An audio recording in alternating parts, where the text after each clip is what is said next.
Welcome to Modern Aikido's podcast. Please help by liking, subscribing, and sharing this podcast if you're watching this on YouTube or BitChute. These are all free and help out a great deal. Word of mouth is how shows like this reach more people who are interested.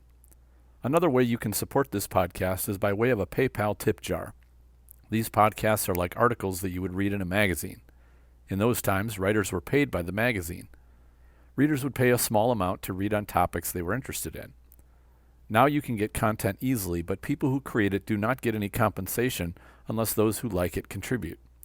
You can leave a donation of any amount you like or set up a monthly donation just like Patreon or Subscribestar. There's a link in the description. I sincerely appreciate your interest and support. In today's podcast, I'm uncovering the very roots of training.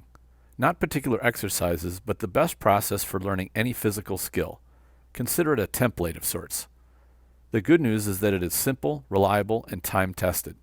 It's something that all of us have done at one time or another.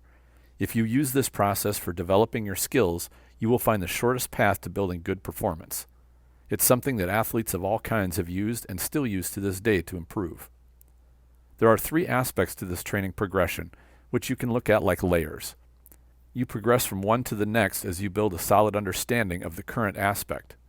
In order, these are form, power, and speed. I'll go through each and describe them in full and how best to take advantage of each one. I'll also describe what to watch for when you're training so you can make sure you are getting the most out of your training time.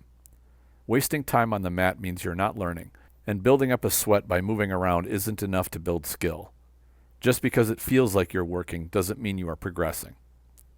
The first aspect is form. You could refer to this as structure, which is a part. It's a combination of static traits such as posture, balance, structure, and alignment. I say static traits because these can be studied and learned by holding them or feeling them without moving. Isolating them through drills and exercise which do not include movement is a way to build these traits. It is productive to do so because you're removing the variable of movement. There will be time to put movement to these traits, which increases difficulty. A sidebar comment on difficulty. It is tempting both as a student and as an instructor to want to get to the sexy parts of training, whether it's going fast and hard, pounding on the pads, or going freestyle and sparring. We want to get to the fun part. If you were learning the game of basketball, we don't want to go through dribbling drills, passing drills, ball handling drills, or footwork drills. We want to scrimmage and play. Martial arts training is really no different. I find there is a balance to be struck between keeping students engaged and interested in training and actually teaching their bodies what they need to know and execute, which is good form, timing, and execution. It's a big job and doesn't happen quickly, but it also doesn't mean someone needs to be bored with their training for months or years before getting some useful skills. Aikido is about movement, but I have found that there are a few static exercises to get students to feel good structure. Aikido tends to do most of its work in movement, so even new students will get into learning form through movement right away, and with a partner. I believe this is a good thing. It's a bad thing when students are working too far above their level of comprehension or execution. A good instructor or senior training partner should spot this and slow things down so the student gets into the deep practice zone. For a full explanation of deep practice, I invite you to listen to the episode I did on it called The Holy Grail of Learning, Deep Practice. It is a huge mistake to turn up the throttle and go fast because you're bored or impatient. Instructors guide the class, and I've seen instructors push the class well beyond their ability to perform well. The result is that students don't learn, feel overwhelmed, and don't come away with any tangible progress. On the other hand, an instructor shouldn't baby students along either. I've seen more of this than the latter, and it also tends to frustrate students. A good teacher will find the starting point of the student and work with them just beyond their current capabilities. Work with them within their capabilities and they get bored. Work with them far beyond their capabilities and they get confused and overwhelmed. Either way, little or no progress is made. There are those 1 in 1,000 or so students who flourish by the throw them in the deep end of the pool method. If you find a student like this, realize it's a rarity, not the norm. They have a very special combination of grit, determination, and cunning to succeed with this method. You will still need to provide structure for them, but you may find you must keep throwing more at them to keep up with their ability to learn and absorb. I could go on more about difficulty of training, but let's get back to the topic. Form is the necessary foundation of just about all activities. Form could also be described as fundamentals, which include things like timing, leverage, positioning, and range. Superb understanding and execution of these comes from having good form. It is this which should be the initial focus on learning technique. Don't worry about power or speed. Just work on getting the right posture, balance, and movement to put you in the right position to execute it. It may feel like you're working at a boring pace, but this is almost always your impatience making you feel this way. Working slowly allows you to see and feel mistakes. Mistakes you don't see because you're moving too fast will not be felt or corrected. If you can't do it slow, you can't do it fast. While there are some exceptions to this axiom, it's true enough to make an excellent reminder. Going fast merely tries to hide mistakes. If you are really intent on removing mistakes, you don't want them hidden. You want to expose them as easily as you can. Working at slow to medium speeds will expose them. Good movement doesn't need to be fast. If you are in good command and control of your body, you can move it at any speed and your movements will be precise and solid. Once your form starts taking shape, you'll feel the power of your movement and the potential of the technique. This is the second aspect. Aikido uses leverage rather than applied power such as a striker uses. We can't sell strikers or grapplers short though. They use both leverage, movement, and position in clever ways to get the most bang for the buck. The throws and joint locks Aikido tends to employ are applying power. As you practice, you will definitely feel when you have good leverage and when you don't. Working on the power aspect will point out mistakes of being in poor posture, in the wrong position, or having poor balance. A lack of well-applied leverage means your first layer, form, needs correction. When you notice it, it should be a reminder to go back down and find the form problem and fix it. A sidebar comment on applying strength, and this is something that has always bothered me when I hear the Aikido community. It is often said that Aikido does not require strength to work, and that you can do Aikido even if you're not strong. While I get the concept that this is trying to convey, it has been taken to an absurd degree and is used to endorse a belief which is patently false. Muscle and strength are necessary to perform any movement. It is true that Aikido is designed to get the maximum advantage through the use of leverage. It is also true that Aikido, like most other arts, attempts to avoid trying to overwhelm strength with your own strength. However, if your body is weak, your options for movement are limited. You will get the maximum advantage out of using your whole body to move, but if there's a huge difference between your level of strength and your attackers, you will have fewer options than if you were stronger and the difference between you and him were not as pronounced. Unfortunately, many Aikidoka have taken the concept that Aikido is not about strength to the point where they do no exercise or conditioning.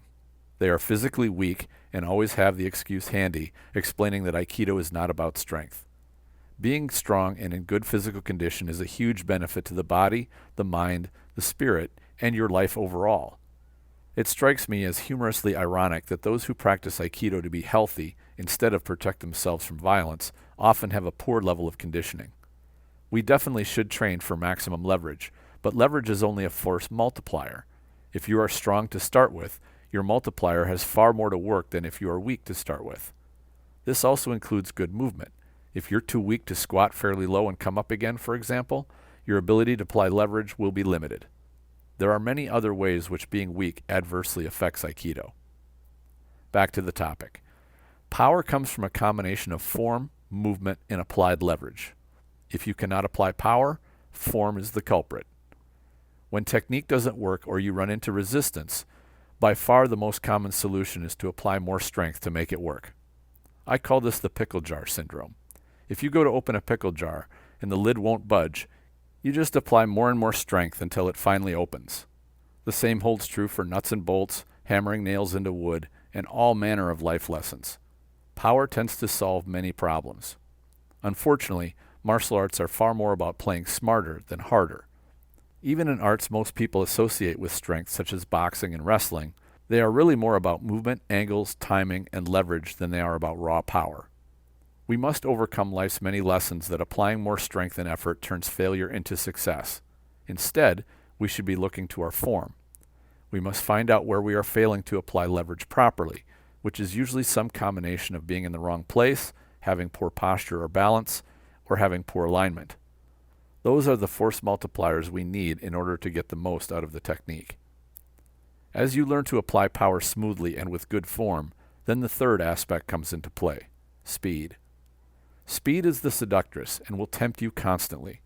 Going fast is fun and will mask small mistakes, so your vanity and pride will also play a part in making you want to speed up. It's not just impatience. We've all fallen for going too fast. One blessing of the age of computers is that most people have a shared experience in the development of speed, which is learning to type. When someone first learns the keyboard, they hunt and peck. They have no idea where the particular letter keys are, so their eyes scan the keyboard, and when they find them, they press the key with one of the index fingers. This is painfully slow. They get frustrated, and then they see someone who uses all their fingers, good form, and can fly over the keyboard typing 40 to 60 or more words per minute. So they go about learning to do that. To learn this form, they don't just start speeding over the keyboard making nothing but mistakes. This would be a complete waste of time.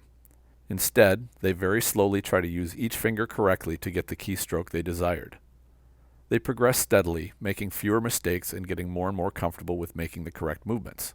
The focus is always on making no mistakes, not on how fast one can blast out letters which are incorrect. If this works with typing, playing a musical instrument, or virtually every other physical endeavor, why do we let ourselves get lured into going fast and screwing up our techniques? Yet we do. I struggled with this, and I'm still tempted by it from time to time. Speed will come when you keep good form and movement, and remain calm. A profound lesson I received many years ago in my competitive days really brought this into focus. It was from a fighter who was one of the best around. He was able to help me with something I was struggling with. That was, I was quick and had fast hands, faster than many. I had used speed to win many fights and sought out to keep using it and even get faster. The result was that I would often rush, which resulted in making mistakes. It wouldn't matter much against fighters who were not quite as experienced or fast as I was, but it made a huge difference against those who were, or who were more experienced. At higher levels of competition, small mistakes, even one, can mean defeat. A fundamental of life is you make mistakes when you rush. The advice I was given was, rather than pushing myself to go 100% of my full speed, to lower my exertion level down to 80% and keep it there. This had the effect of calming me down. It made my footwork more deliberate and smooth, and relaxed my breathing. All of these are beneficial to performing well. Slow is smooth, and smooth is fast. The result is that my fighting got a lot smarter.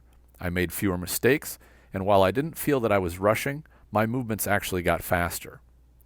Another benefit was that my telegraphs started becoming smaller and harder to read.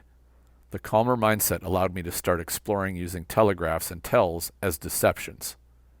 Rather than being focused on hitting targets I could see as fast as I could, I started manipulating the movements of my opponents to create openings to targets. Just this simple lowering of my level of exertion let me see a whole new world of opportunity. It led me to appreciate movements which could create angle advantages, pressure and extension, and a far greater vocabulary of fighting than I realized before. It also taught me about a concept I teach to my students today, which is a main component of my Aikido: energy management. If you pursue speed, you will burn up a lot of energy. If you run out of energy in a sport fight, you merely lose a match or bout.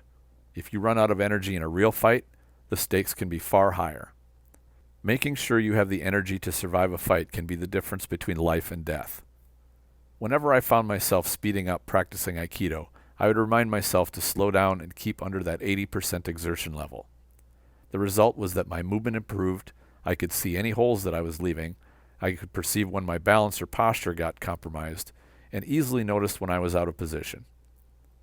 When you can see your mistakes, you can correct them. While it stings the ego a bit, enjoy seeing your mistakes because it means you can purge yourself of them. Always seek excellent form. You will know when you have it because you will move with power. Once you have that, continue to do solid repetitions until the speed comes naturally. Let it build. Don't force it. I, for one, am never impressed seeing someone do poor form movements quickly. It's much more impressive to see someone who doesn't have to go fast yet succeeds with their technique. Regarding speed, it did occur to me as a young and fast fighter that there will always be someone faster than I am. It was also clear that as I grew older, speed would become less of an advantage as we get slower with age. It seemed that was a good time to invest in learning how to deal effectively with speed without using speed to do it. The honest truth is that raw speed is a tremendous advantage in a fight. However, it is not king. What beats speed? Good timing, movement, and positioning. I had the blessing of seeing this done, where blazing speed fighters were beaten, sometimes handily, by experienced fighters who were slower. It's a remarkable thing to witness. Having this level of experience and skill is not easy to build, which is why I felt getting a start on it before age set in would be a smart move. My appreciation for this approach, fighting smarter, not harder, is one of the things which made me appreciate what I saw in Aikido and drew me to it. I could see how it was designed to use excellent timing, footwork, placement, and applied leverage with great efficiency. Aikido is built on that foundation. The lessons I have learned through competition have been echoed with what Aikido has taught me. As I trained Aikido and helped others learn, this fundamental concept of focusing on form first, then power, then letting speed build naturally has helped my progress and the students that I've shared it with. If you find yourself getting tempted to go faster or are struggling with overcoming chronic mistakes, give this progression a try. I believe you will find it very satisfying when you see yourself overcoming mistakes and can purge them effectively in a fairly short time. The last concept I will leave you with is that the ability to move at a quick speed is merely to make your timing superb. If you move at the right time, you never need to rush to catch up. If you maintain connection with uke well, you will often find you need to slow down or you will lose the connection. Remember, you are more guiding uke than dragging or pulling him. Moving too fast will ruin your ability to guide their motion. Once you realize this and internalize it, you will see your Aikido in a whole new light, just as I did with moving at 80% of my full speed. You move only as fast as the situation requires. This is what I noticed and called calm smoothness back in my previous episode called Traits of an Outstanding Martial Artist. Someone at this skill level never appears to rush. They are always a half or full step ahead of their attacker. They move slower than their uke but are stable, smooth, and in control. They leave little or no openings or opportunities for uke to take advantage of. They take initiative and apply pressure in subtle yet powerful ways, which puts them in the lead of the exchange. While one might think speed is the final level of skill, remember that good timing will beat speed. Being able to move fluid and relaxed will give you the speed you need when you need it, and move in the right time. What do you think? Please share your ideas in the comments if you're watching this on YouTube, or go to the Facebook group Aikido the Martial Side and post a comment. The Spirit Aikido Online program is now live. Subscribers get access to video training and mentoring to techniques and training methods I've adopted from other martial arts to make my Aikido more practical. There's a link in the description section. I invite you to check it out. I always enjoy hearing from listeners of the show, whether through comments or questions. Thank you all for sharing your interest. Enjoy your training.